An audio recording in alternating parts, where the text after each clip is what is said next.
Aujourd'hui, on se retrouve sur un tutoriel, une capsule, une grosse capsule assez spéciale sur Luminar Neo. Juste après cela. Bonjour à toutes et à tous, mon nom est Eddie Quinol. Si vous débarquez pour la première fois sur ma chaîne YouTube, je vous souhaite la bienvenue. Ici, on parle de post-production traditionnelle et créative sur les logiciels de post-production. Et bien évidemment, on parle de photographie en règle générale. Alors aujourd'hui, c'est une grosse capsule. On va faire les choses ici comme il se doit. Vous allez voir qu'on va faire un tutoriel assez spécial. Je vais l'étendre sur peut-être 3-4 parties. D'accord, vous allez voir cela en découvrant la vidéo. Ça va être une bonne source d'information. Et je vous préviens aussi, par la même occasion, que je vais prévoir aussi quelques petites capsules prochainement, dans quelques jours, sur Luminar Neo, bien sûr, en plus des autres logiciels, bien évidemment. Mais je vais mettre l'accent sur certaines fonctionnalités pour ceux qui découvriraient Luminar Neo maintenant, ceux qui viennent de l'acquérir, bien sûr. Pour mes utilisateurs aussi habituels de Luminar Neo, là, vous allez voir, vous allez avoir quelques contenus qui vont être intéressants aussi. On va revoir ensemble toutes des capsules assez spéciales.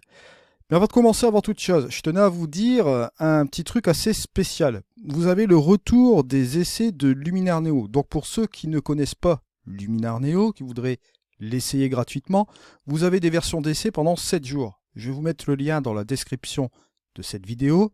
Ensuite, pour ceux qui sont en licence à vie, qui voudraient essayer, par exemple, les contenus génératifs, les outils génératifs, j'en ai parlé de la dernière fois, souvenez-vous, la gomme générative, remplacement génératif et l'agrandissement génératif. Vous les voyez ici sur les côtés à l'arrière. Vous allez pouvoir les essayer gratuitement pendant 10 jours. Donc ceux qui souhaitent l'essayer, vous pourrez le faire aussi également pendant 10 jours. Je rappelle, là je regarde sur mon écran juste à côté parce que bon, je ne fais pas ça avec prompteur, vous le savez très bien, j'ai simplement mes informations qui sont là. Au niveau des offres, du 19 au 29 janvier, il va y avoir une offre spéciale de 30% sur les abos et les licences à vie. Donc pareil, je vous mets le lien dans la description de cette vidéo. Ce sont des liens affiliés, je tiens à le préciser aussi également. Alors là, je pense qu'on en a fini ici, juste ici. On va passer justement directement là au tutoriel. Je vais me réduire et me mettre dans ma petite bulle et on est parti donc pour ce fameux tutoriel capsule spéciale Luminar Neo. Allez, on est parti. On va commencer donc par cette photo-ci et je vais me rendre directement dans le module pré-réglage avec les presets. Vous allez voir ici, je vais revenir un peu en arrière. Je vais utiliser un de mes packs de presets, par exemple l'exploration de la Pologne. Il y a des trucs qui pourront marcher aussi dedans. Voilà, ça peut s'adapter, par exemple ce premier, celui-ci. Celui-ci, il est pas mal. Voilà, ça me permet aussi d'ouvrir en même temps la révélation des ombres. Voilà, on peut même régler si on le souhaite sur la photo là. Voilà, je vais le mettre à 85%. Voilà. Je vais aller dans le mode édition. Vous voyez, on gagne du temps. Pourquoi je fais ça? Parce qu'on va aller dans les contenus génératifs juste après. Moi, je préfère faire mon développement juste ici. Bon, ce que je vais faire, c'est simplement voir ici au niveau de la correction de l'optique. Voilà. Et je vais aller dans l'outil transformation pour aller redresser un peu mes verticales. Voilà, juste comme ceci, sera plus sympa. Ça redresse un peu cette photo comme cela. Alors bien sûr, si je veux encore tirer un peu plus sur mes ombres, je vais le faire ici. Baisser un peu plus mes hautes lumières pour récupérer un peu plus le bleu profond. Ouais. Bon, bien sûr, je peux aussi passer par une caméra flat ou bien le neutre qui peut être pas mal non plus. Le neutre, ouais. On va prendre le neutre qui sera un peu plus contrasté que le flat parce que le plat c'est trop plat à mon avis. Donc on va rester comme cela. Et là, bon, bien sûr, je vais mettre le reste de mon preset. Voilà, juste comme ceci. On va laisser cela comme ça. Voilà, on va laisser l'ambiance. Vous voyez, c'était pris à main levée, mais bon là, vraiment pris de travers là quand même. Bon, voilà, pas grave. On va retourner directement dans le catalogue et je vais aller dans la gomme génératrice. Gomme générative. Gomme générative. Ouh, je vais y arriver. Voilà, on est dans la gomme générative et bien sûr, bon, dans cette gomme générative, on va pouvoir effacer certains objets, comme vous le savez déjà, et ça va se faire par intelligence artificielle. Regardez ici, ce que je vais faire, c'est, bon, je vais quand même agrandir la gomme ici. Voilà. Je vais prendre l'ensemble ici. Voilà. Quand même désélectionner la partie là. Pas nécessaire la partie là. Je vais reprendre un peu là. Et je vais cliquer sur effacer. Voilà. Là, si on voit ici, Regardez, avant-après. Vous voyez que ça marche relativement bien. Si on fait le avant-après en zoomant, vous voyez là je suis à 65%. Bon, si je me mets à un petit peu plus, à 103%, bon, vous voyez que ça marche quand même relativement bien ici. C'est ce que je vous avais dit hein, au niveau de la gomme génératrice. Là, je vais réinitialiser la sélection, on va laisser tel quel. Vous voyez que ça fait bien son travail. Ok. Si je vais enlever cette partie-là, on va regarder ce qu'il va nous faire. Préférez toujours à effacer élément par élément et des éléments qui ne sont pas trop gros aussi dans la photo. Là par exemple j'ai effacé cette partie-là. J'ai un peu débordé aussi davantage pour qu'ils comprennent un peu l'environnement dans lequel est l'objet à effacer. D'accord, on va faire cela. Voilà, et vous voyez, bon, c'est quand même assez sympa parce que vous voyez qu'il m'a reconnu cette espèce de poutre là. Et il me l'a enlevé. Et il m'a généré ce truc là. On va garder ce truc là comme ça. Et après, on zoomera dans le menu édition bien sûr pour voir un peu comment ça fait ce travail. Ici on a la petite caméra, bon parce que ici c'est le pays des caméras, faut le savoir, en Angleterre, hein, bon voilà. Et quand on voit c'est pas exception, on va effacer. Voilà. Notez quand même, toujours pareil ici, bon le degré aussi d'effacement, vous voyez que ça marche super bien. Il m'a quand même fait un truc relativement intéressant, un travail intéressant ici. Après, bon, il y a possibilité aussi de fignoler ou bien d'effacer encore à nouveau pour refaire encore régénérer par exemple une sélection. Mais on va le laisser tel quel, d'accord. On va s'attaquer aussi à ça, d'accord, ce petit panneau avec ce petit truc là ici. On va regarder ce qu'il va nous faire, tiens. On a le droit de tester. Voilà. Allez, on va faire effacer. Regardez. Avant, après. Bon, là, bien sûr, je suis à 55%. Si on revient un peu là, voilà. Avant, après. On va dire qu'il se débrouille quand même bien. Vous voyez, même ici, bon, il y a quelques petits trucs bon, qu'il faudrait peut-être revoir. Hein. Mais pour vous faire voir quand même, par rapport à la première fois que je vous ai montré le GeneWays, hein, on va pas se mentir, la première fois que je vous ai montré GeneWays, bon, ça marchait, mais il y avait encore quelques trucs à revoir. Mais là, vous voyez ici, il y a eu des améliorations aussi dans l'algorithme. Skyloom a revu aussi un peu l'ensemble, et vous voyez que ça marche bien. Donc là, un petit plus aussi sur ce GeneWays. Bon, bien sûr, GenSwap, vous le verrez aussi, c'est un peu le même principe. C'est pour changer un objet et en remettre un autre. Vous avez un système de prompt avec GenSwap. Là, ce que je vais faire tout de suite, c'est enregistrer la photo. On va se rendre dans le mode d'édition après. Bon, vous voyez, quand vous enregistrez forcément cette photo, vous avez, comment dirais-je, vous avez un TIFF qui est généré à partir de GeneWays. Là, on va aller dans le module édition, voilà. Et vous voyez qu'on a cette photo ici. Si je fais un petit zoom, vous voyez, sur cette partie-là, bon, on voit que là, au niveau de ce que j'ai pris ici, par rapport à côté, bon, il y a quelques petits trucs encore à revoir, hein, bien sûr, hein, mais vous voyez que ça s'est quand même amélioré parce qu'au niveau des pixels, la dernière fois, bon, c'était pas ça quand on prenait une grosse sélection. Mais là, malgré que j'ai pris cette grosse sélection comme ceci, vous voyez, là, il fait quand même son travail. Même si je zoome ici, je vois par rapport à côté, bon, ça passe relativement bien. Parce que auparavant, même si je zoomais, on voyait des trucs qui étaient quand même un petit peu plus... des choses qui n'allaient pas vraiment. Là, on voit qu'il va chercher directement dans la base de données quelque chose de relativement un peu plus cohérent. Même ici, regardez, là, on va regarder sur le côté qui est juste là, où on avait le panneau. Vous voyez, il m'a remis ce morceau de bois ici. D'accord, ce petit truc-là. Bon, si on regarde vraiment précisément, là, on a 100% quand même. On voit que ça marche quand même relativement bien ici par rapport à avant. L'algorithme a vraiment bien fait ses progrès. Je le remarque. Je le note. Ici, on avait effacé la caméra, juste ici. D'accord. Bon, la seule petite incohérence que je vois ici au niveau de l'effacement, c'est un peu la couleur. D'accord. On change au niveau de la couleur un peu ce truc-là. C'est pas vraiment gênant, mais vous voyez que là, sur un truc un peu plus petit, forcément, la cohérence est beaucoup mieux. D'accord, ça passe beaucoup mieux. Donc, une meilleure amélioration aussi. Ici, dans le fond, on a effacé le petit truc là. Bon, c'est le petit truc ici, le petit hic avec ce, comment dirais-je, ce petit fil qu'on voit là, puis le petit mât du bateau. Mais bon, on voit quand même, encore une fois, que là, Luminar Neo a quand même fait du bon boulot au niveau de son contenu génératif. Ça s'améliore à grands pas. Bon là, si je regarde ici, bon bien évidemment, là on voit un petit peu le trait, là, le traçage un peu comme cela. Mais bon, si on regarde bien un peu l'ensemble, on peut quand même s'estimer heureux. On pourrait peut-être effacer cette partie-là avec la gomme, hein, dans l'outil effacer. Terminer un peu le boulot ici pour voir un peu ce qu'on pourrait faire davantage. Je sais pas, moi je vais faire un petit test ici pour voir si ça marcherait bien ici. Bon, bien sûr, ce ne sera pas du contenu génératif, mais bon, je vais faire un petit test pour voir. Je vais revenir un peu en arrière. Ouais, vous voyez, on peut essayer de gommer. Ouais, voilà, vous voyez ici.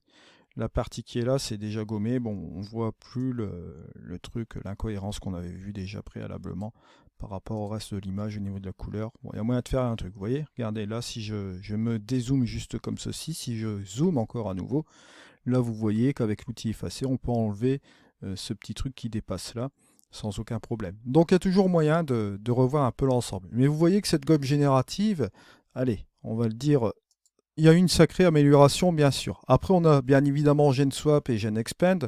GenSwap ce sera à peu près la même chose, à part que vous avez du prompt encore en plus. Et le GenExpand, bien évidemment, vous connaissez un peu mon avis là-dessus. On reviendra prochainement sur ces deux outils aussi également. Hein. Là je suis revenu un peu sur GeneWise. Je me rends compte aussi, parce que je fais quelques petits tests en sous-marin, que les algorithmes s'améliorent de mieux en mieux, et à chaque fois qu'il va chercher des trucs sur leur serveur pour aller donner les informations nécessaires pour la photo, je vois que ça marche quand même mieux par rapport à avant. Donc forcément ça s'est amélioré. Il y a moins de ratés qu'au début, hein, ça c'est forcé, on l'a constaté ici dans GeneWise. Là je vais passer dans la deuxième partie du tutoriel, où on va faire tout simplement un post-traitement photo. Bon là vous allez voir ici paysage dans Luminar Neo. Alors bien sûr, je tenais à préciser aussi que vous avez mes packs de presets qui sont valables sur Luminar Neo. Là il y en a un qui est sorti sur le marketplace. Il s'agit de Voyage en Arizona, donc disponible sur le marketplace de Skyloom. Je vous mets même le raccourci dans la description. Vous avez les autres packs de presets bien évidemment habituels. Alors là, ici on va post-traiter une photo, on va post-traiter celle-ci. J'ai décidé de prendre une photo de paysage, on va post-traiter cette photo-là. Alors cette photo-là, bon, elle a une petite histoire aussi. Pour ceux qui avaient vu le précédent épisode que je vous ai fait sur Luminar Neo, ceux qui avaient vu le vlog aussi, si vous n'avez pas vu le vlog, allez le voir. Hein. C'était un vlog en immersion où ça bougeait dans tous les sens avec ce fameux vent. Et forcément, bon, ça a une petite histoire, je vous dis, par rapport à cette image-là. Bon, cette photo-là n'a pas été prise ce jour-là, bien sûr, ça a été pris un autre jour aussi également. En fait, pourquoi je vous montre cette photo-là? Puisque de cet endroit, j'ai vu l'autre endroit que je vous ai montré en vlog, en fait. Il y a une connexion, si vous préférez. Il y a une connexion entre ces deux côtes-là. Pour vous faire voir un peu la petite chose ici, bon, ça c'est la photo qui a été post-traitée la dernière fois. Ça c'est une photo non traitée, bon, du fameux endroit que je vous ai parlé du vlog. À partir de cet endroit-là, de la dernière fois, on voit la photo précédente que je vous ai montrée. Par ailleurs, regardez, de cet endroit-là, toujours, là, j'ai pris une vue latérale. La dernière fois, vous allez le voir, là c'est les photos de la dernière fois. Vous voyez que ici, et tout cet endroit-là, bon, la photo elle n'est pas traitée non plus, il faudrait la traiter ici. Là, cette partie-là, c'est la photo que nous allons traiter aujourd'hui. Vous voyez, on la voit de loin ici. Donc là, hop, cette partie-là, on va aller chercher aujourd'hui, elle est ici. Regardez. Là, c'était une photo qui avait été prise au mois d'août. Vous voyez, les couleurs sont un peu plus chaleureuses. On va s'amuser avec cela aujourd'hui dans Luminar Neo. Alors, vous êtes prêts? On est parti pour un post-traitement ici de paysage. Après cette dégourdie sur le GeneWise, là maintenant, on va un peu aussi se détendre dans un post-traitement sur cette photo. Alors, la première chose qu'on va faire ici, on va le faire manuellement. Hein. Après, je vous montrerai un système aussi avec un de mes packs de presets, pourquoi pas. On fera un truc comme ça en bonus. Là, on va partir de zéro, d'accord. On va partir sur l'outil développement RAW. Première chose que nous allons faire. Alors, outil développement RAW, ce qu'on va faire ici, on va faire une correction de distorsion automatique. Voilà, ça c'est la première chose qu'on va faire. Le DNG, j'ai utilisé Adobe DNG Converter. D'accord, là il s'agit d'un DNG fait par Adobe DNG Converter. Par ailleurs, je vous conseille de l'utiliser. Adobe DNG Converter, il est complètement gratuit. Vous pouvez utiliser, si vous le souhaitez, DxO Bureau, mais si vous voulez utiliser la version de DNG, Adobe DNG Converter, vous pouvez très bien le faire. Et si vous voulez, comment dirais-je, utiliser la netteté sur votre fichier RAW, vous pouvez le faire à l'aide ici de ce petit onglet là. Dans le développement RAW, vous avez la netteté qu'on va régler juste maintenant. Mais la seconde chose que je vais faire ici, c'est utiliser mon profil de caméra. Si vous n'avez pas de profil de caméra, vous irez voir dans ma playlist, il y a un tuto à ce sujet-là. Je vais y revenir prochainement dans les prochains tutos cette semaine aussi également, parce que c'est un élément aussi important. Je vais faire pas mal de tutoriels sur Luminar Neo. Il faut vous attendre à avoir pas mal de choses aussi là-dessus, sur ce logiciel. Je vais me mettre par exemple ici en caméra flat ou bien en neutre. J'aime bien me mettre aussi en neutre. Vous voyez, le flat, on peut aller plus loin, bien sûr. On voit que c'est beaucoup plus plat. Mais moi, ce que je vais faire, c'est utiliser le neutre qui est juste ici. À savoir, bon, vous le savez déjà, un fichier RAW, ça doit être post-traité, ça forcément. Nous, si on part sur une partie créative, on va quitter la phase de développement aussi. Vous pouvez vous en tenir simplement à la phase de développement si vous le souhaitez, sans aucun problème. Mais si vous voulez aller plus loin, bien sûr, on va prendre la partie aussi un peu créative. Là, on peut faire quelques petits trucs au niveau des modifications couleurs, par exemple. Je vois des lits et des couches de couleurs qui sont intéressantes ici, et c'est ce qu'on va faire directement dans Luminar Neo. Alors là, lorsque vous regardez cette photo, première chose qu'on va faire, on va analyser aussi un peu l'histogramme. Avant de faire quoi que ce soit au niveau des corrections des tonalités, etc., ce qu'on peut faire aussi, c'est tout simplement une correction de la balance des blancs. La balance des blancs, on peut très bien utiliser un des presets lumière du jour, nuageux, ombré, etc. On peut utiliser la pipette. Je vous rappelle, la pipette, si vous allez chercher un endroit plus ou moins neutre, on va dire du blanc neutre, quelque chose comme ça, vous pouvez tout simplement retrouver, vous voyez, cette balance des blancs qui est un peu plus homogène, d'accord? Donc on se retrouve là-dessus comme cela. Après on peut repartir un peu plus sur du créatif, modifier la température et la teinte, rajouter un peu plus de saturation et de brillance. Alors comme je vous l'ai dit tout à l'heure, on va utiliser ici la netteté. Comme vous le savez très bien, un fichier RAW, il y a une nécessité bien sûr de lui rajouter un peu plus de netteté par rapport à un JPEG ou à un TIFF bien sûr, puisque le fichier RAW, après mes dématriçages, etc., il est mou. D'accord? On va lui rajouter un petit peu plus de tonus en faisant un correctif de netteté comme vous le voyez là. Regardez, vous voyez ici la netteté, on va la rajouter juste ici sur ce fichier RAW, juste comme cela. Et vous voyez que là, le fichier RAW rattrape un peu plus de tonus. C'est tout à fait normal qu'un fichier RAW soit plus mou que par rapport à votre fichier JPEG ou votre fichier TIFF. N'allez pas vous perdre aussi dans... comment dirais-je, sur votre appareil photo. Lorsque vous prenez une photo, lorsque vous avez la représentation à l'arrière de votre appareil photo, c'est un JPEG, c'est pas le fichier RAW. Le fichier RAW, il y a un visible. Le JPEG que vous voyez, c'est un JPEG qui est intégré directement dans ce fichier RAW. Il a été dématricé par l'appareil photo. Vous pouvez toujours le ressortir aussi après. C'est inclus dans le fichier RAW, c'est cadeau. Et bien évidemment, dans ce fichier RAW, vous avez toutes les informations afin de les traiter dans un logiciel de post-production.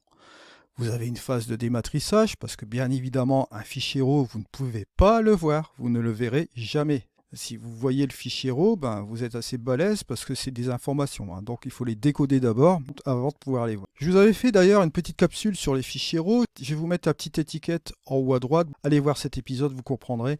J'ai bien détaillé ce qu'est un fichier RAW. Ce sera beaucoup plus pratique et ça remettra un peu les choses en place, je pense. Alors là, on va tout simplement réduire cela. Et vous voyez que là, ici, en faisant la correction de la netteté, vous voyez que là, on rattrape forcément la netteté nécessaire du fichier RAW et rattrape son petit tonus déjà là. Ensuite, ce qu'on va faire, c'est faire une correction des tonalités. Correction des tonalités, vous savez très bien comment que ça marche. Vous avez l'histogramme qui est juste ici. Alors, il faut bien interpréter aussi les choses. Vous avez certains mécanismes qui peuvent être aussi pratiques. On parle toujours d'ouvrir les ombres dans une photo, de fermer les hautes lumières la plupart du temps. D'accord ? Mais faites-le aussi par rapport à votre histogramme. Maintenant, si vous voulez partir dans un domaine un peu plus ou moins créatif, c'est différent. On va reprendre un petit peu tous ces fondamentaux un peu aujourd'hui. Là, si par exemple j'ouvre mes ombres, que va-t-il se passer? Regardez ce qui va se passer, c'est que les pixels les plus sombres dans ma photo vont s'éclaircir. Vous voyez là? Par ailleurs, regardez, là vous voyez l'histogramme se redresser un peu plus vers les tons moyens. D'accord? Si je baisse mes hautes lumières, les pixels les plus lumineux, bien évidemment, vont baisser en luminosité. Alors là, c'est un intérêt assez particulier lorsque vous allez baisser les hautes lumières, puisque vous allez révéler des détails. On dit toujours qu'on révèle des détails dans le ciel, mais pas que, parce que c'est les pixels les plus lumineux. Donc ça peut être les pixels les plus lumineux dans le ciel, mais ça peut être aussi les pixels les plus lumineux dans le reste de l'image. Regardez par ailleurs, si je reviens ici à 0, si je descends, vous allez voir, au niveau des nuages, on va revoir un peu des détails, parce qu'on a des pixels lumineux dans les nuages, bien sûr, mais on voit aussi du détail dans cette partie-là de l'image, et cette partie aussi ici, regardez. Si je viens là, vous voyez que là, on va descendre les pixels les plus lumineux, même ici dans cette partie ici de l'image, juste comme ça. Alors bien évidemment, à ne pas non plus trop descendre davantage. On va jouer aussi avec ce qu'on appelle le point blanc et point noir, ce qu'on va trouver aux extrémités de l'histogramme, bien sûr. Alors on a la possibilité de jouer avec ce point noir ou point blanc, ou on peut très bien utiliser la courbe. Ça peut être une des possibilités. Si vous voulez utiliser la courbe, utilisez les points qui sont en dessous. On peut très bien utiliser les points qui sont là, sans aucun problème, mais pour une facilité ici, on va utiliser les points qui sont en dessous. Par exemple, regardez, je prends ce point qui est juste ici, je vais le remettre juste là. Regardez ce qui se passe. Bon, je ne vais pas trop non plus assombrir un peu la scène, parce que bon, là, il y a une ombre naturelle qui se forme ici à cause du nuage aussi, bien évidemment.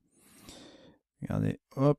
Mais là, ça va ramener même un peu plus de contraste. Vous voyez que là, ici, l'histogramme qu'on a à l'intérieur de cette courbe, on le retrouve juste là. C'est l'histogramme de celui-ci. Bon. On a la possibilité aussi dans Luminar Neo, comme tout logiciel de post-production, d'appuyer sur la touche J. Vous voyez, juste comme cela. Là, on voit du bleu, mais on pourrait très bien voir du rouge au niveau de l'écrêtage.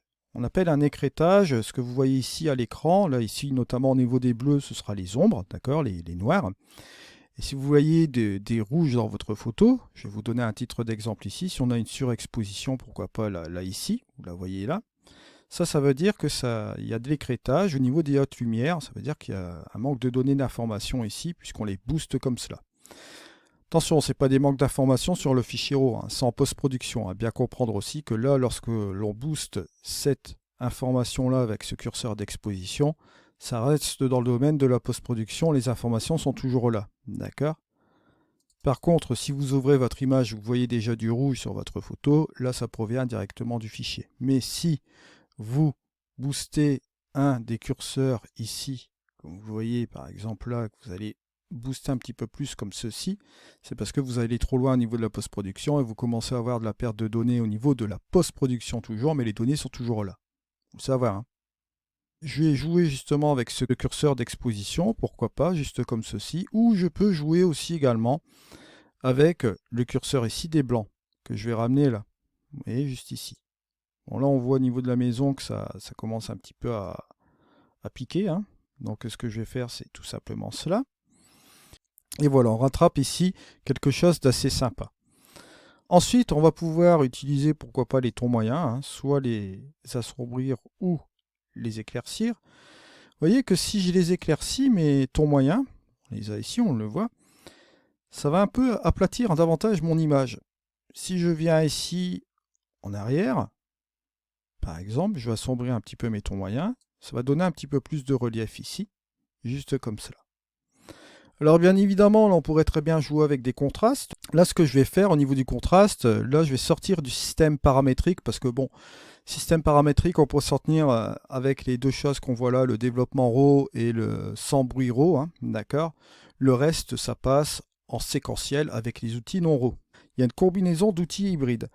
Alors ce que je vais faire, c'est enlever l'écrêtage. On n'a pas vraiment besoin ici de l'écrêtage ici dans notre photo. On va passer directement dans le mode créatif aussi là maintenant. Je vais donc fermer le développement RAW. Et là, on va un peu surenchérir ce qu'on a fait ici dans notre développement RAW. On pourrait très bien rester comme cela, pourquoi pas. On a une belle petite interprétation ici. C'est assez sympa. Bon, bien que je vais jouer un peu sur le contraste juste après, vous allez le voir. Là, je vais utiliser ce qu'on appelle l'accent AI dans l'amélioration AI. L'accent AI, d'accord, va jouer sur une douzaine d'opérations. Bon, je le dis jamais assez. De toute façon, on va revenir un peu sur cet outil prochainement. Je vous prévois pas mal de capsules, comme je vous l'ai dit. Ça va jouer sur une douzaine d'opérations, bien sûr. Entre autres, ça va encore jouer dans les tonalités, ça va encore jouer sur les contrastes, sur les couleurs, etc. Mais comme je vous l'ai dit, là, on quitte un peu le système paramétrique, on va rentrer dans le mode un peu séquentiel, un peu à la Photoshop, si vous préférez. D'accord? Quand vous quittez le mode de caméra raw pour entrer dans Photoshop, d'une certaine manière, vous êtes sur un mode séquentiel avec les calques, etc. D'accord? On quitte un peu le flux plus ou moins raw et on va jouer sur pas mal de choses, d'effets, etc., sur des contrastes, sur les couleurs, etc., après développement. Là, comme on a récupéré tous ces données d'information dans notre photo, hein, sur le fichier RAW, on va pouvoir se permettre de s'amuser un peu. Et là, bon, cet accent, regardez, si je le booste ici, ça va nous ramener du contraste, de la couleur, pas mal de choses. Un truc assez, on va dire, vif hein, au niveau de la photo, si on va complètement à fond. C'est au goût de chacun. Hein. Si vous préférez que ce soit comme cela, vous pouvez me laisser comme ceci. Si vous trouvez que c'est un peu trop bleu ici, on peut arranger cela après. Si vous voulez mettre l'accent, par exemple, à un degré un peu moins important, à 14, vous voyez que ça c'est plaisant à l'œil, à 14. On peut le booster même aller jusqu'à 20 ou bien un peu plus, pourquoi pas. Voilà. Si vous voulez utiliser l'embellisseur de ciel, on peut utiliser l'embellisseur de ciel juste comme ceci. Vous voyez que là, hop, voilà, on a quelque chose de sympa. Si je ferme mon outil et que je vais dans mon onglet modification, vous allez noter que là, ici, vous allez avoir l'outil amélioration AI plus le développement RAW. Vous pouvez toujours avoir accès à vos outils retouche RAW et vos outils non RAW, c'est-à-dire à la partie, on va dire paramétrique, hein, juste ici, et la partie séquentielle juste au-dessus. J'avais fait la petite différence paramétrique séquentielle de ce moteur hybride qu'est Luminar Neo dans la playlist, hein, n'hésitez pas à aller la voir. Alors bien sûr, là vous allez voir que bon, c'est assez particulier. On peut bien évidemment revenir en arrière, refaire les ajustements. Si je trouve par exemple que bon là au niveau de mon tirage d'ombre, j'ai pas été assez fort, je peux revenir encore là-dessus. Regardez, hop, je peux revenir ici, je peux changer la valeur. Et si je viens sur mon amélioration AI, ça va s'adapter sans aucun problème. Vous voyez, c'est assez flexible. Au niveau de notre, comment dirais-je, notre Luminar Neo, au niveau de l'interface, vous avez noté que je suis ici avec des outils en favori. D'accord? La force de l'interface de Luminar Neo, ça j'en avais déjà parlé lors d'un épisode, c'est que vous pouvez bien évidemment utiliser tous les outils que vous voulez plusieurs fois d'affilée, sauf bien sûr ce qui est en paramétrique comme le développement RAW et le sans bruit RAW. Ce qui va faire en revanche, vous allez toujours avoir accès au développement RAW, mais pas au développement RAW, mais au développement tout simplement, juste ici. Vous allez retrouver tout ce que vous avez dans le développement RAW, bien sûr, à part que, bien évidemment, vous n'allez pas pouvoir faire une balance des blancs une seconde fois. Là, ce ne sera plus exprimé en Kelvin dans la couleur, ce sera simplement des valeurs, d'accord? Juste comme cela. Et là, pareil, l'optique, vous n'allez pas la faire une seconde fois. La réduction de bruit, vous pouvez le faire ici, point de vue naturel, ou sur le fichier RAW aussi, également, hein, dans le développement RAW. Mais là, vous voyez qu'ici, ce développement devient un outil qui va passer dans le mode séquentiel, donc ce sera un outil non RAW. Hein. Si vous voulez vraiment rectifier les choses de votre développement RAW, vous allez tout simplement dans le développement RAW là, ici, et vous avez toutes les modifications inimaginables ici. Vous avez l'extension, bon ça c'est une extension, j'ai oublié de préciser aussi, le sans bruit RAW qui vous permet de débruiter votre fichier aussi à la base, juste comme cela. Alors là, on en arrive sur cette chose-là. Je vous parlais donc de cette interface. Cette interface, vous voyez ici que j'ai mis des favoris. Hein, il y a un onglet favoris. Pourquoi? Parce que j'étais chercher des outils. Là, par exemple, si j'enlève mon super contraste des favoris, je le retire. Ce super contraste, je vais aller le retrouver. Bien évidemment, vous allez le voir ici. Je vais fermer toutes mes catégories, vous voyez, pour avoir plus de lisibilité. Ici, ça ne prend pas de place. Vous avez tous les intitulés comme il se doit là. Le super contraste se retrouve ici dans les professionnels. Si je veux le mettre dans mes favoris, je fais un clic droit, je l'ajoute à mes favoris. Ce qui fait que je peux faire un espace de travail personnalisé. Ce qui est vraiment très flexible dans Luminar Neo. Alors à mon avis personnel, et ça je tenais à vous le dire aussi également, au niveau de la retouche photo proprement dite, je parle bien de la retouche photo. Luminar Neo avec ce type de menu, franchement c'est le top. Parce que vous pouvez utiliser les outils plusieurs fois. Je vais vous montrer comment gagner du temps aussi également avec ce menu. Si vous voulez par exemple avoir accès aux outils de base, bon là forcément la liste est limitée puisque j'ai mis cela dans les favoris, mais si vous voulez reprendre les choses des favoris, si par exemple je veux remettre ma structure dans les outils de base, je peux le faire, vous voyez, sans aucun problème. Si je veux ouvrir par exemple les créatifs en même temps que les outils de base, je peux le faire et forcément ma liste est réduite ici. Voilà, sans aucun problème. Si je veux réduire mon créatif, revenir avec les portraits, utiliser ces deux choses-là, je peux le faire. Si je veux utiliser mes extensions, si vous avez les extensions bien sûr, vous pouvez ouvrir cet onglet pour avoir accès à ces extensions. Et vous voyez, etc., etc., etc., etc. Moi, au niveau des favoris, je trouve ça vraiment génial. Comme je vous l'ai dit tout à l'heure, si je vais dans mes outils de base, hop, je vais regrouper ma structure AI que je vais utiliser aussi ici. Mon super contraste qui est là. Bon, j'ai ma petite liste. Je peux faire mon espace de travail comme je le souhaite. Et si j'ai besoin d'autres outils, je peux aller les sélectionner facilement. De toute façon, vous allez voir que c'est très simple à comprendre. Vous verrez qu'il faut vraiment être de mauvaise foi pour ne pas s'en sortir avec le menu de Luminar Neo. C'est le plus simple dans les logiciels de post-production, croyez-moi. Alors là, si je viens donc ici, au niveau des créatifs, regardez, j'ai tous ces outils qui sont créatifs, d'accord? Juste ici, j'ai tous ces outils qui sont là.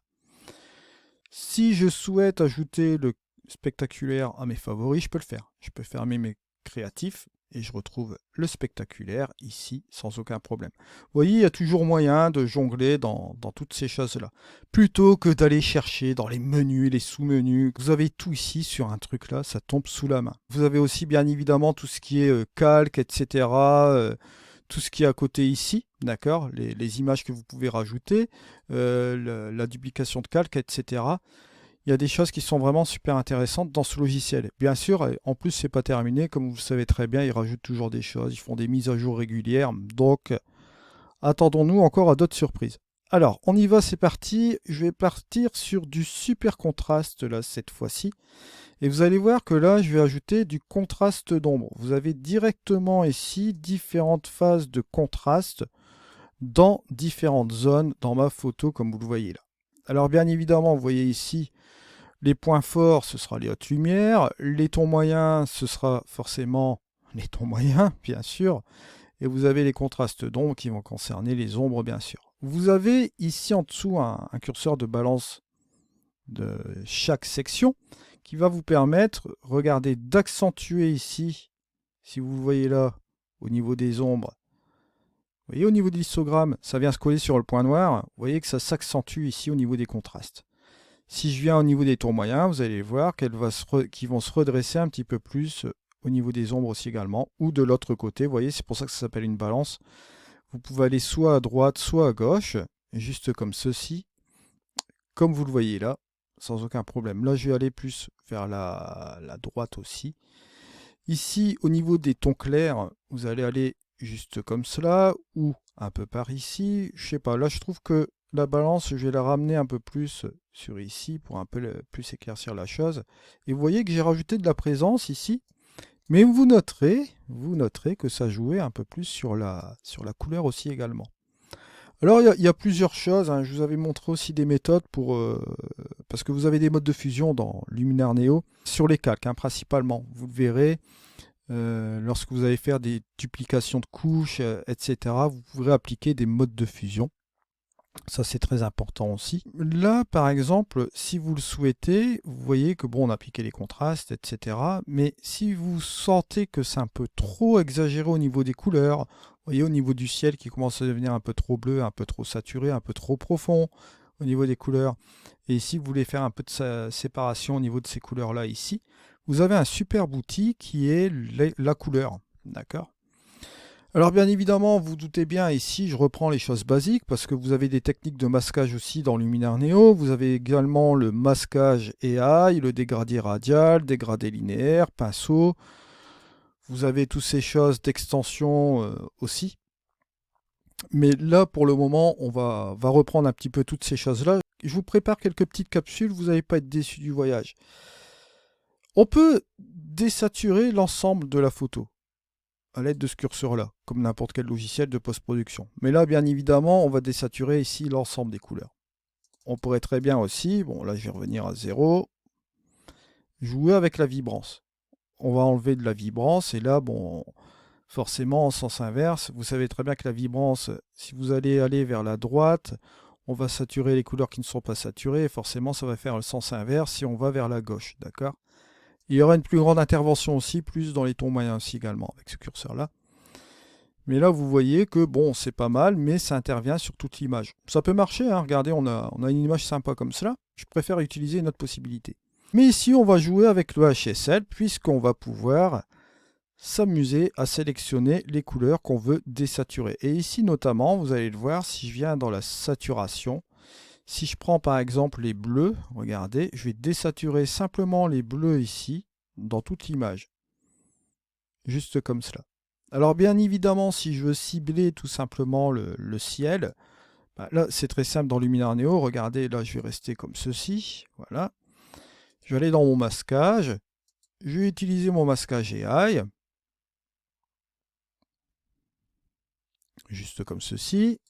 Je vais sélectionner mon ciel. Voilà.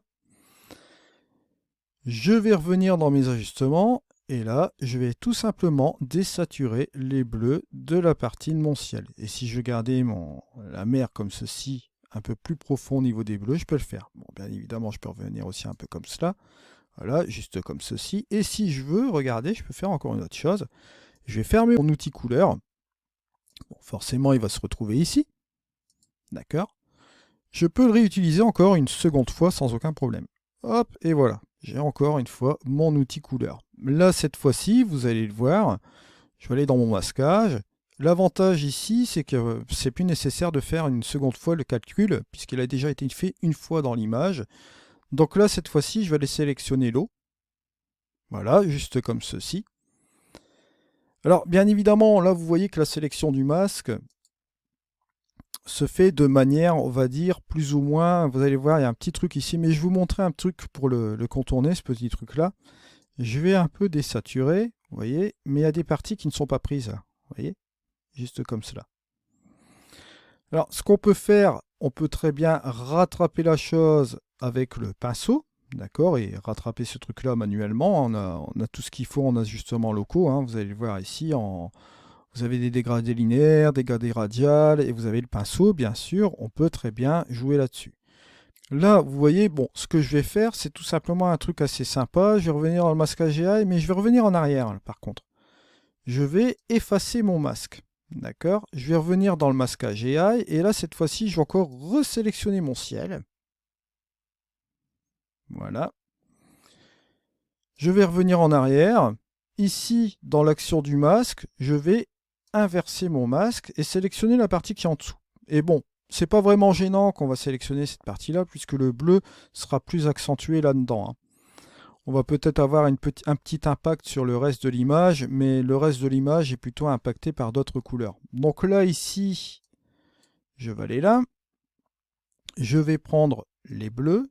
Regardez ce qui va se passer. Et là, forcément, hop, on va un peu désaturer les bleus, juste comme ceci.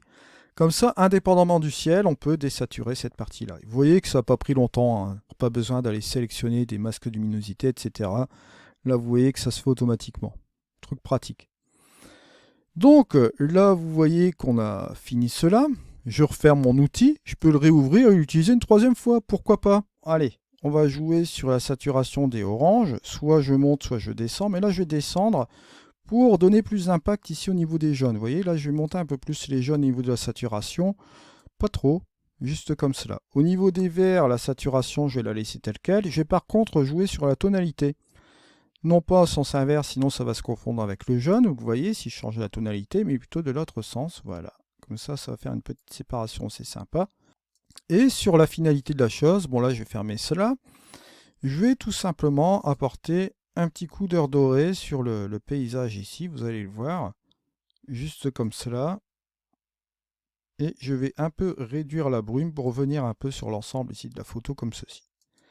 Vous voyez, si je fais ma petite différence ici entre le avant et le après, vous voyez que ça prend une autre dimension ici dans Luminar Neo. Vous voyez, juste comme cela.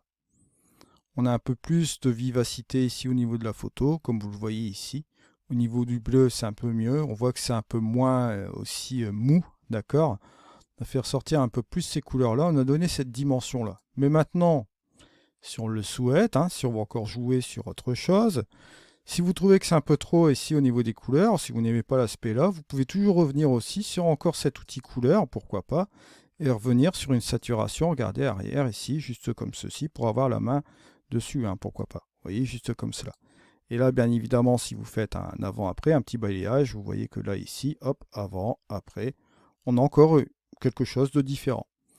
Après, si vous voulez encore partir davantage et utiliser aussi, allez, le mat, tiens, le mat qui est dans les créatifs, je vais le réutiliser ici.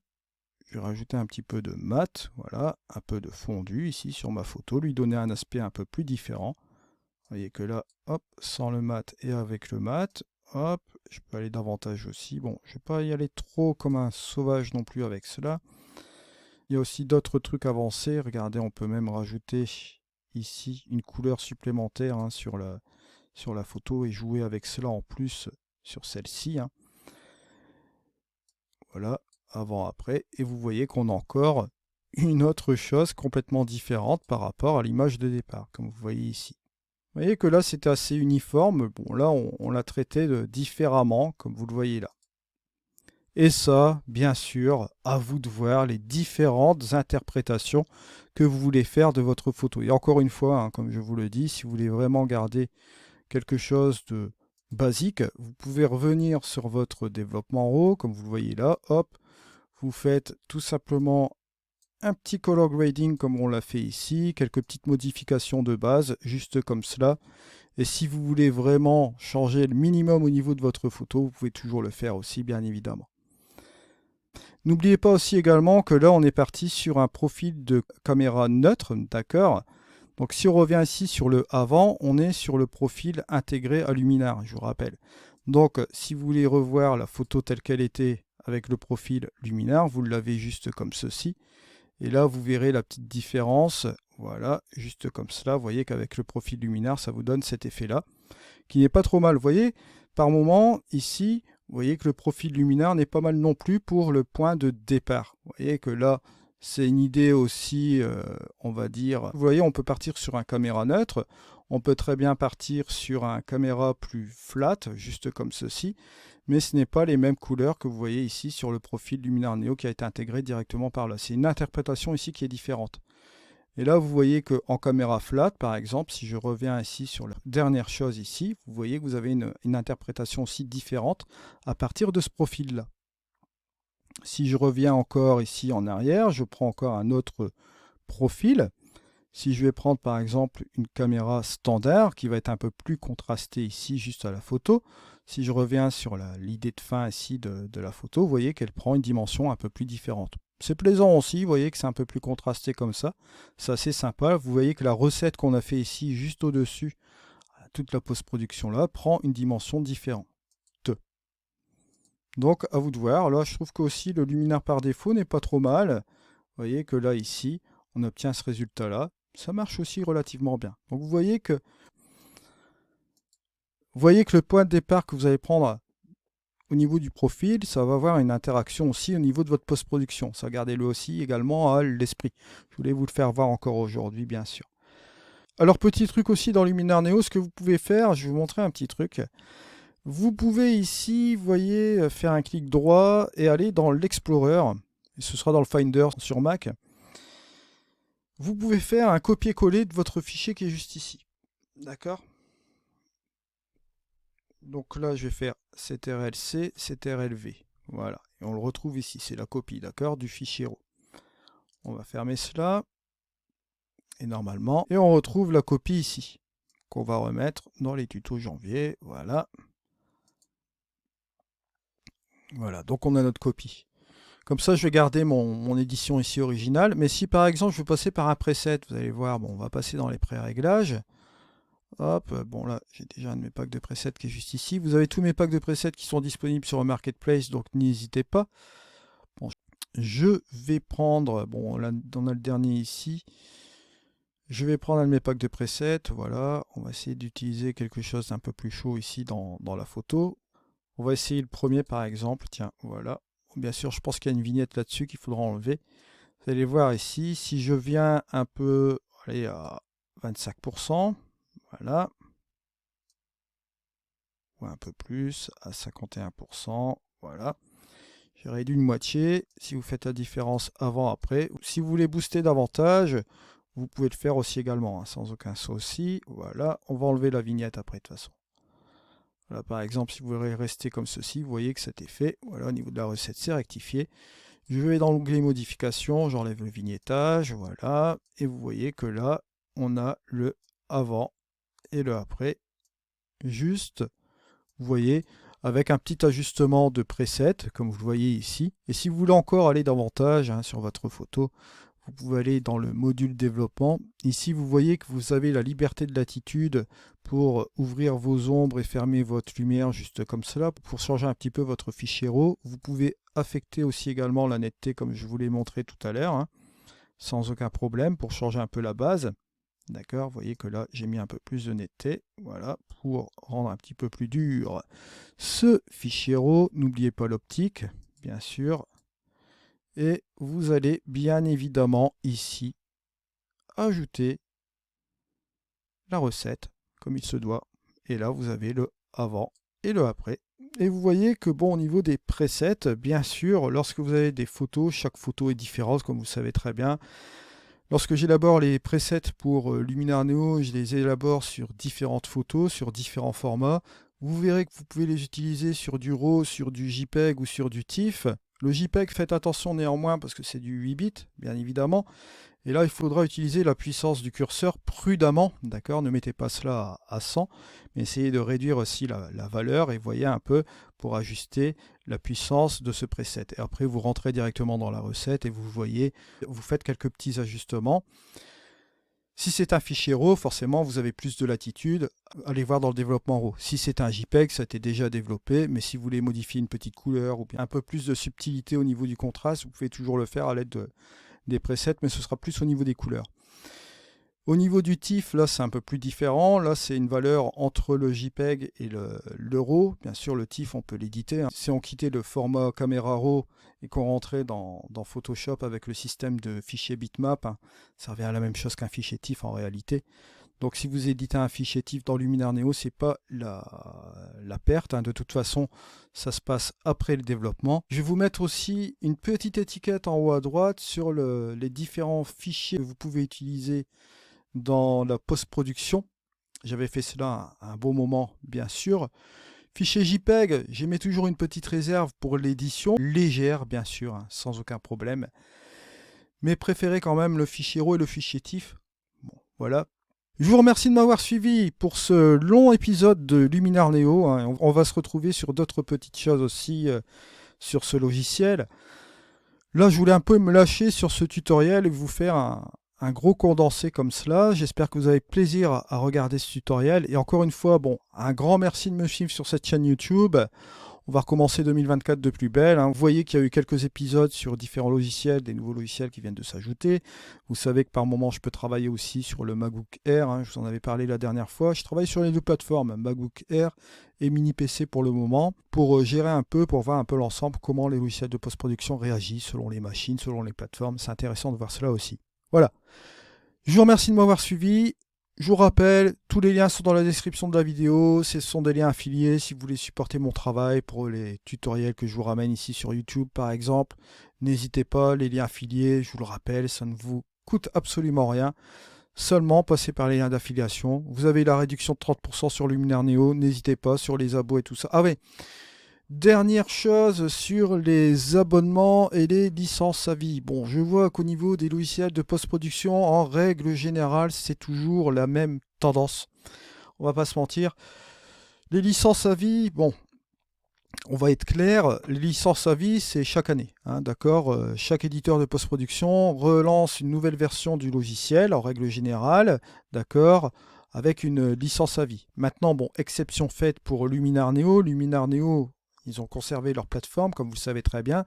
Ils proposent toujours la licence à vie avec, comment dirais-je, avec les extensions, voilà. Il y a le contenu génératif aussi, qui peut être essayé pendant 10 jours, comme je vous l'ai dit, ou il est valable dans la formule d'abonnement. La formule d'abonnement, bien sûr, vous allez me dire, ouais, c'est encore une formule d'abonnement, etc., etc. Mais bon, on va faire un peu la part des choses. Chez les autres éditeurs, bien évidemment, comme vous le savez déjà, c'est toujours un renouvellement chaque année du logiciel. Donc c'est un investissement chaque année. Et pour certains éditeurs, je peux bien vous comprendre, c'est pas des moindres. Là ici, vous le voyez, qu'est-ce qui est en train de se passer? Si vous avez votre licence de Luminar Neo que vous ne souhaitez pas passer au contenu génératif, vous pouvez garder votre licence de Luminar Neo, vous aurez toujours les mises à jour. Et en plus, cerise sur le gâteau, hormis les contenus génératifs, vous allez quand même avoir, dans le pack qu'ils avaient fait à un moment donné avec le Studio Light, etc., vous allez l'avoir dans votre mise à jour à vie, bien sûr, de Luminar Neo. Donc il y a toujours moyen de s'agencer. Bon, et là, allez, je suis en confidence aussi avec vous. J'ai demandé à Skyloom est-ce qu'ils allaient enlever la formule d'abonnement parce que j'avais des inquiétudes. Je vous l'avais dit même la dernière fois, souvenez-vous. Pour moi, c'était ils vont directement sur l'abonnement, ils vont enlever la licence à vie complètement. Bon, apparemment, c'est pas à l'ordre du jour. Ils m'ont confirmé, donc pas d'inquiétude de toute façon à ce niveau-là. Dans tous les cas, nous on continuera de toute façon les tutoriels Luminar Neo. Hein. Je vous tiendrai au courant à ce sujet-là. Je vous remercie de m'avoir suivi. On se retrouve dans une prochaine vidéo. C'était Eddy. Allez, au revoir.